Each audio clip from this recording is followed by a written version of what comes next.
Hey guys, welcome to this week's blog. And I've called it Global Reset. I think we're going to see those words everywhere at the moment because that's literally what we're going through and a good way of looking at it, in my opinion. So I wanted to talk about the Global Reset today. Never before have we experienced such rapid and dramatic change.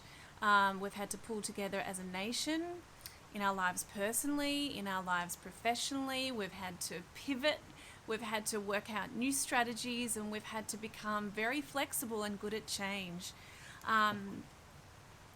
Never would I have been able to predict the changes that we're going through.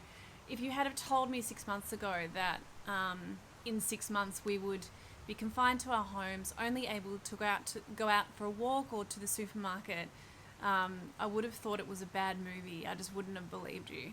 But here we are, and it really is a time to stop and rest, and we have more time on our hands, which is something we're actually usually complaining about. Some of us welcome that with open arms, and they feel relieved by this concept. For others, it's their worst nightmare. And so that's going to be the challenge, isn't it, of how we receive what's going on and how we can shift from believing that it's happening to us and that it's happening for us. So we have no choice but to pull together, to share resources, to be kind, to for me, I've shifted out of being self-focused and concerned about personal and professional success into making sure that the people around me are okay, and that's been absolutely my priority, and recognizing how grateful I am and what a wonderful position and how privileged I am, and it's opening my eyes and automatically wanting me to help other people, to be there for them. And because we have to be together alone, we're finding new ways of connecting.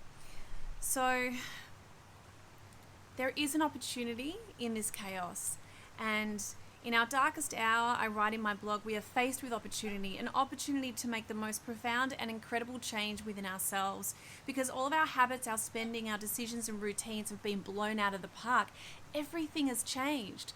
When I help my clients to rewire their brain or to create new habits, new mind, new body, healing, whatever it is, losing weight, quitting smoking, manifesting, creating new business, love. It is about creating change in the brain. And right now, we're all automatically going through such change that it is so easy, more than ever before, to shift our ingrained autopilot programming. So take advantage of this time, whatever it is that you've always wanted to do, that dream career or studying or whatever profound change you've wanted to make within yourself. Now is the most easiest time to do that. That is Henry barking in the background. So I have a list of things, ideas of what you can shift and change in this week's blog. And to bend like bamboo, remember, is to bend with change, with flexibility. And to do that, we must let go of our worlds as we knew it.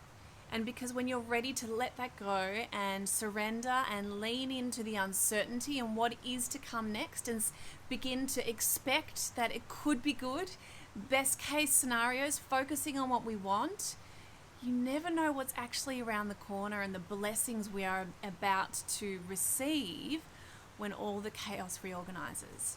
I hope you enjoy this week's blog. See you next week. Bye.